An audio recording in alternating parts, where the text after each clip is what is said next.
صلح حدیبیہ کا قصہ کچھ یوں آتا ہے کہ حضرت مصور بن مخرمہ اور مروان رضی اللہ عنہ فرماتے ہیں کہ حضور صلی اللہ علیہ وسلم صلح حدیبیہ کے موقع پر مدینہ سے روانہ ہوئے۔ راستے میں ایک جگہ حضور صلی اللہ علیہ وسلم نے فرمایا کہ خالد بن ولید رضی اللہ عنہ قریش کے سواروں کی ایک جماعت لے کر مقام غمیم پر حالات معلوم کرنے کے لیے آئے ہوئے ہیں، لہٰذا تم دائیں طرف کو ہو جاؤ۔ اللہ کی قسم، حضرت خالد رضی اللہ عنہ کو حضور صلی اللہ علیہ وسلم کے قافلے کی خبر اس وقت ہوئی جب کہ یہ لوگ عین ان کے سر پر پہنچ گئے اور انہیں اس قافلے کا غبار نظر آیا۔ جب حضرت خالد رضی اللہ عنہ کو پتہ چلا تو انہوں نے گھوڑا دوڑا کر قریش کو آپ کی آمد کی اطلاع دی۔ حضور صلی اللہ علیہ وسلم چلتے رہے یہاں تک کہ جب آپ اس گھاٹی پر پہنچے جہاں سے مکہ کی طرف رستہ جاتا تھا تو آپ کی اونٹنی بیٹھ گئی۔ اس اونٹنی کا نام قصوہ تھا۔ لوگوں نے اسے اٹھانے کے لیے عرب کے رواج کے مطابق ہل ہل کہا، لیکن وہ بیٹھی رہی تو لوگوں نے کہا کہ قصوہ اڑ گئی ہے، قصوہ اڑ گئی ہے۔ آپ صلی اللہ علیہ وسلم نے فرمایا کہ قصوہ اڑی نہیں ہے، اور نہ اس طرح اڑ جانا اس کی عادت ہے، بلکہ اس کو اسی ذات نے روکا ہے جس نے ہاتھیوں کو روکا تھا، یعنی اللہ تعالیٰ نے۔ پھر آپ نے فرمایا، قسم ہے اس ذات کی جس کے قبضہ میں میری جان ہے، کفار مکہ مجھ سے جون سی بھی تجویز کا مطالبہ کریں گے جس سے وہ اللہ کی قابل احترام چیزوں کی تعظیم کر رہے ہوں گے، میں ان کی ایسی تجویز کو ضرور مان لوں گا۔ پھر آپ نے اس اونٹنی کو جھڑکا تو وہ فوراً کھڑی ہو گئی۔ پھر آپ نے مکہ کا راستہ چھوڑ دیا اور وادی حدیبیہ کے آخری کنارے پر پڑاؤ ڈالا، جہاں ایک چشمے میں سے تھوڑا تھوڑا پانی نکل رہا تھا۔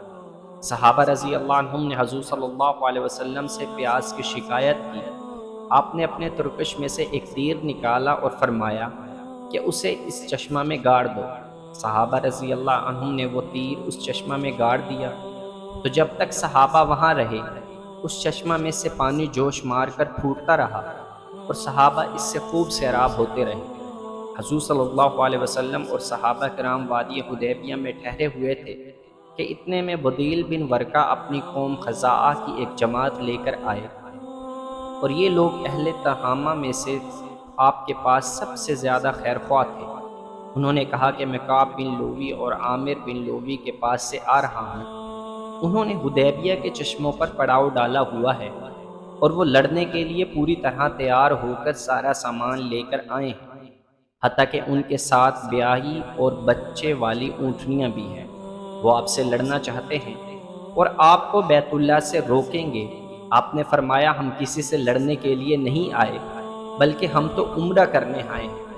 ہم بہت حیران ہیں کہ وہ لڑائی کے لیے تیار ہو کر آ گئے ہیں، حالانکہ لڑائیوں نے تو قریش کو بہت تھکا دیا اور ان کو بہت نقصان پہنچایا ہے۔ اگر وہ چاہیں تو میں ان سے ایک عرصہ تک کے لیے صلح کرنے کو تیار ہوں۔ ایک عرصہ میں وہ میرے اور لوگوں کے درمیان کوئی مداخلت نہیں کریں گے، اور میں اس عرصہ میں دوسرے لوگوں کو دعوت دیتا رہوں گا۔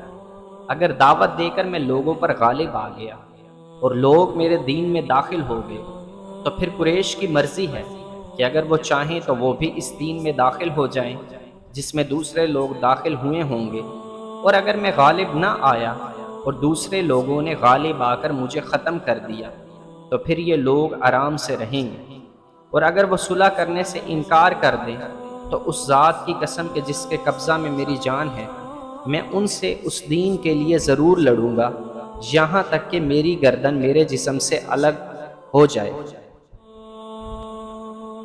اور اللہ کا دین ضرور چل کر رہے گا۔ حضرت بدیل نے کہا کہ آپ جو کچھ کہہ رہے ہیں میں وہ سب اہل مکہ کو پہنچا دوں گا۔ چنانچہ حضرت بدیل وہاں سے چل کر قریش کے پاس پہنچے اور ان سے کہا کہ ہم اس آدمی کے پاس سے آپ کے پاس آ رہے ہیں، اور ہم نے اس کو ایک بات کہتے ہوئے سنا ہے، اگر آپ چاہیں تو ہم اس کی بات آپ کو پیش کر دیں۔ اہل مکہ نے، نادان قسم کے لوگوں نے کہا کہ ہمیں ان کی کوئی بات بتانے کی ضرورت نہیں ہے، لیکن ان میں سے کچھ سمجھدار لوگوں نے کہا کہ تم نے ان سے جو سنا ہے وہ ہمیں ضرور بتاؤ۔ حضرت بدیل نے کہا کہ میں نے ان کو یہ کہتے ہوئے سنا ہے، اور ان کو حضور صلی اللہ علیہ وسلم کی ساری بات بتائی۔ تو حضرت عروہ بن مسعود نے کھڑے ہو کر کہا کہ کیا میں تمہارے لیے والد کا درجہ نہیں رکھتا؟ انہوں نے کہا کہ رکھتے ہیں۔ عروہ نے کہا کہ کیا تم میرے لیے اولاد کی طرح نہیں ہو؟ انہوں نے کہا کہ ہاں، اولاد کی طرح ہیں۔ عروہ نے کہا کہ کیا تمہیں میرے بارے میں کوئی شک یا شبہ ہے؟ انہوں نے کہا کہ نہیں۔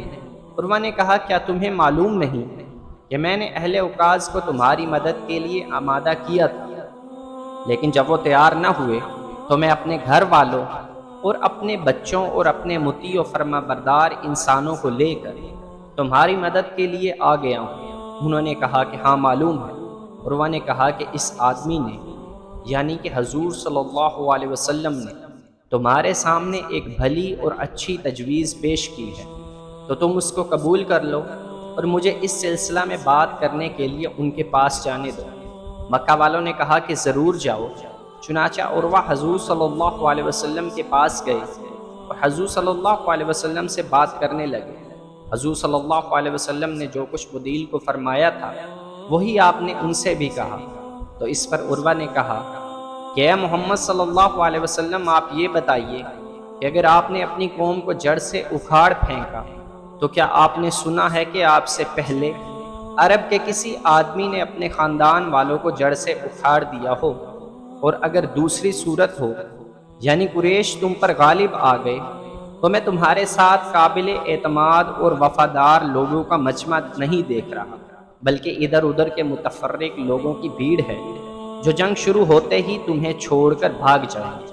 اس پر حضرت ابو بکر رضی اللہ عنہم نے کہا تو اپنے معبود لات بت کی پیشاب گاہ چوس، کیا ہم حضور صلی اللہ علیہ وسلم کو اکیلا چھوڑ کر بھاگ جائیں گے؟ عروہ نے پوچھا یہ کون ہے؟ لوگوں نے کہا کہ یہ ابو بکر صدیق رضی اللہ عنہ ہے۔ عروہ نے کہا قسم ہے اس ذات کی جس کے قبضہ میں میری جان ہے، اگر تمہارا مجھ پر وہ احسان نہ ہوتا جس کا میں اب تک بدلہ نہیں دے سکا تو میں تمہاری اس بات کا جواب ضرور دیتا۔ عروہ حضور صلی اللہ علیہ وسلم سے گفتگو کرتے ہوئے حضور صلی اللہ علیہ وسلم کی داڑھی کو ہاتھ لگانے لگتے اور عروہ کے بھتیجے حضرت مغیرہ بن شعبہ رضی اللہ عنہم ہاتھ میں تلوار لیے اور سر پر قوت پہنے ہوئے حضور صلی اللہ علیہ وسلم کے سرہانے کھڑے تھے۔ جب بھی عروہ حضور صلی اللہ علیہ وسلم کی داڑھی کی طرف ہاتھ بڑھاتے تو حضرت مغیرہ اس کے ہاتھ کو تلوار کے دستے مارتے اور کہتے کہ حضور صلی اللہ علیہ وسلم کی داڑھی مبارک سے اپنے ہاتھ دور رکھو۔ چنانچہ عروہ نے سر اٹھا کر پوچھا یہ آدمی کون ہے؟ لوگوں نے بتایا کہ یہ مغیرہ بن شعبہ۔ عروہ نے کہا کہ او غدار، کیا میں تیری غداری کو ابھی تک نہیں بھگت رہا ہوں؟ یعنی تم نے جو قتل کیا تھا اس کا خون بہا میں ابھی تک دے رہا ہوں، اور جو تم نے مال لوٹا تھا اس کا تاوان اب تک بھر رہا ہوں۔ حضرت مغیرہ رضی اللہ عنہم زمانہ جاہلیت میں ایک قوم کے ساتھ سفر میں گئے تھے، ان کو قتل کر کے اور ان کا مال لے کر حضور صلی اللہ علیہ وسلم کی خدمت میں آ گئے تھے اور مسلمان ہو گئے تھے۔ حضور صلی اللہ علیہ وسلم نے ان سے صاف فرمایا تھا کہ تمہارا اسلام تو قبول ہے، لیکن جو تم مال لائے ہو اس سے میرا کوئی تعلق نہیں۔ عروہ کا اشارہ اسی قصہ کی طرف تھا۔ پھر عروہ حضور صلی اللہ علیہ وسلم کے صحابہ کو بڑے غور سے دیکھنے لگے۔ وہ کہتے ہیں کہ اللہ کی قسم حضور صلی اللہ علیہ وسلم جب بھی تھوکتے تو اس سے کوئی نہ کوئی صحابی اپنے ہاتھ میں لے لیتا اور اس کو اپنے چہرے یا جسم پر مل لیتا، اور حضور صلی اللہ علیہ وسلم جب انہیں کسی کام کے کرنے کا حکم دیتے تو صحابہ رضی اللہ عنہم اسے فوراً کرتے، اور جب آپ وضو فرماتے تو آپ کے وضو کے پانی کو لینے کے لیے صحابہ ایک دوسرے پر ٹوٹ پڑتے اور لڑنے کے قریب ہو جاتے۔ جب آپ گفتگو فرماتے تو صحابہ آپ کے سامنے اپنی آوازیں پست کر لیتے، اور صحابہ کے دل میں آپ کی اتنی عظمت تھی کہ وہ آپ کو نظر بھر کر نہیں دیکھ سکتے تھے۔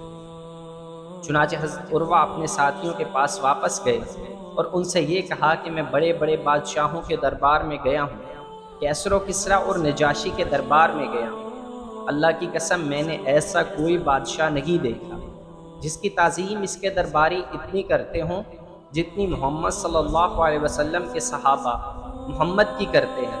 اللہ کی قسم حضور صلی اللہ علیہ وسلم جب بھی تھوکتے تو اس سے کوئی نہ کوئی صحابی اپنے ہاتھ پر لے کر اپنے چہرے اور جسم پر مل لیتا، اور انہیں جس کام کے کرنے کا حکم دیتے اس کام کو وہ فوراً کرتے۔ اور جب وہ وضو کرتے تو ان کا وضو کا پانی لینے کے لیے ایک دوسرے پر ٹوٹ پڑتے اور لڑنے کے قریب ہو جاتے، اور وہ جب گفتگو فرماتے تو سب اپنی آوازیں پست کر لیتے، یعنی خاموش ہو جاتے، اور تعظیم کی وجہ سے صحابہ آپ کو نظر بھر کر نہ دیکھ سکتے، اور انہوں نے تمہارے سامنے ایک اچھی تجویز پیش کی ہے، تم اسے قبول کر لو۔ اس کے بعد بنو کنانہ کے ایک آدمی نے کہا کہ مجھے ان کے پاس جانے دو، تو مکہ والوں نے کہا کہ ضرور جاؤ۔ جب یہ آدمی حضور صلی اللہ علیہ وسلم اور صحابہ کے قریب پہنچا تو حضور صلی اللہ علیہ وسلم نے فرمایا، یہ فلاں آدمی ہے اور یہ اس قوم کا آدمی ہے جو قربانی کے اونٹوں کی بڑی تعظیم کرتے ہیں، لہٰذا تم جو قربانی کے اونٹ لے کر آئے ہو وہ اس کے سامنے کھڑے کر دو۔ چنانچہ وہ اونٹ اس کے سامنے کھڑے کر دیے گئے اور لوگوں نے لبیک پڑھتے ہوئے اس کا استقبال کیا۔ اس نے جب یہ منظر دیکھا تو اس نے کہا کہ سبحان اللہ، ان لوگوں کو تو بیت اللہ سے ہرگز نہیں روکنا چاہیے۔ تو اس آدمی نے اپنے ساتھیوں کو واپس جا کر یہ کہا کہ میں یہ منظر دیکھ کر آیا ہوں کہ صحابہ نے قربانی کے اونٹوں کے گلے میں کلاتا یعنی ہار ڈالا ہوا ہے اور ان کے کوہان کو زخمی کیا ہوا ہے۔ اس زمانے میں قربانی کے اونٹوں کے ساتھ یہ دو کام کیے جاتے تھے تاکہ ان نشانیوں میں سے ہر ایک کو پتہ چل جائے کہ یہ قربانی کا اونٹ ہے، یعنی وہ لوگ عمرہ کے لیے تیار ہو کر آئے ہیں، اس لیے میری رائے نہیں کہ ان لوگوں کو بیت اللہ سے روکا جائے۔ تو ان میں سے مکرز بن حفص نامی ایک آدمی کھڑا ہوا اور اس نے کہا کہ ذرا مجھے ان کے پاس جانے دو۔ لوگوں نے کہا کہ ضرور جاؤ۔ جب وہ حضور صلی اللہ علیہ وسلم کے قریب آیا تو حضور صلی اللہ علیہ وسلم نے فرمایا، یہ تو مکرز ہے، یہ بڑا بدکار آدمی ہے۔ وہ آ کر حضور صلی اللہ علیہ وسلم سے باتیں کرنے لگا کہ اتنے میں سہیل بن عمر آ گیا۔ معمر راوی کہتے ہیں کہ مجھے ایوب نے اکرمہ سے یہ نقل کیا ہے کہ جب سہیل بن عمر آئے تو حضور صلی اللہ علیہ وسلم نے ان کے نام سے نیک فال لیتے ہوئے کہا، اب تمہارا کام آسان ہو گیا۔ معمر کہتے ہیں کہ زہری اپنی حدیث میں یوں بیان کرتے ہیں کہ سہیل رضی اللہ عنہ نے آ کر کہا، آئیے صلح نامہ لکھ لیتے ہیں۔ حضور صلی اللہ علیہ وسلم نے لکھنے والے کو بلایا اور اس سے فرمایا کہ بسم اللہ الرحمن الرحیم۔ سہیل نے کہا کہ مجھے تو پتہ نہیں کہ رحمان کون ہوتا ہے، اس لیے آپ بسمی کا اللہم لکھیں، جسے آپ پہلے لکھا کرتے تھے۔ صحابہ رضی اللہ عنہ نے کہا کہ نہیں، ہم تو صرف بسم اللہ الرحمن الرحیم لکھیں گے۔ حضور صلی اللہ علیہ وسلم نے فرمایا کوئی بات نہیں، بسمی کا اللہم لکھ دو۔ پھر آپ نے فرمایا یہ لکھو کہ یہ وہ صلح نامہ ہے جس کا محمد رسول اللہ نے فیصلہ کیا ہے۔ تو سہیل نے کہا کہ اگر ہم یہ مان لیتے کہ آپ اللہ کے رسول ہیں تو ہم آپ کو بیت اللہ سے روکتے اور نہ ہم آپ سے جنگ کرتے۔ صلح نامہ میں وہ بات لکھی جاتی ہے جو فریقین کو تسلیم ہو، اس لیے محمد بن عبداللہ لکھا۔ حضور صلی اللہ علیہ وسلم نے فرمایا، اللہ کی قسم چاہے تم نہ مانو، ہوں تو میں اللہ کا رسول لیکن محمد بن عبداللہ لکھا۔ حضرت زہری فرماتے ہیں کہ حضور صلی اللہ علیہ وسلم کافروں کی ہر بات اس لیے مان رہے تھے کیونکہ قصوہ اونٹنی کے بیٹھ جانے پر آپ نے اللہ سے یہ عہد کیا تھا کہ کفار مکہ مجھ سے جون سی بھی ایسی تجویز کا مطالبہ کریں گے جس سے وہ اللہ کی قابل احترام چیزوں کی تعظیم کر رہے ہوں گے تو میں ان کی ایسی ہر تجویز کو ضرور مان لوں گا۔ حضور صلی اللہ علیہ وسلم نے اس سے فرمایا کہ صلح کی شرط یہ ہوگی کہ تم ہمیں بیت اللہ کا طواف کرنے دو گے۔ تو سہیل نے کہا کہ اگر آپ اسی سال بیت اللہ کا طواف کریں گے تو سارے عرب میں یہ بات مشہور ہو جائے گی کہ ہم مکہ والوں سے آپ دب گئے، اس لیے آپ اس سال نہ کریں، اگلے سال کر لینا۔ چنانچہ یہ بات صلح نامہ میں لکھی گئی کہ اگلے سال طواف اور عمرہ کریں گے۔ سہیل نے کہا کہ صلح نامہ کی ایک شرط یہ ہوگی کہ ہم میں سے جو آدمی بھی آپ کے پاس چلا جائے گا چاہے وہ آپ کے دین پر ہو، آپ اسے ہمارے پاس واپس کر دیں گے۔ مسلمانوں نے کہا کہ سبحان اللہ، یہ کیسے ہو سکتا ہے کہ وہ مسلمان ہو کر ہمارے پاس آئے اور اسے مشرکوں کے پاس واپس کر دیا جائے۔ ابھی یہ بات ہو ہی رہی تھی کہ سہیل بن عمر کے بیٹے حضرت ابو جندل رضی اللہ عنہ بیڑیوں میں چلتے ہوئے آ گئے۔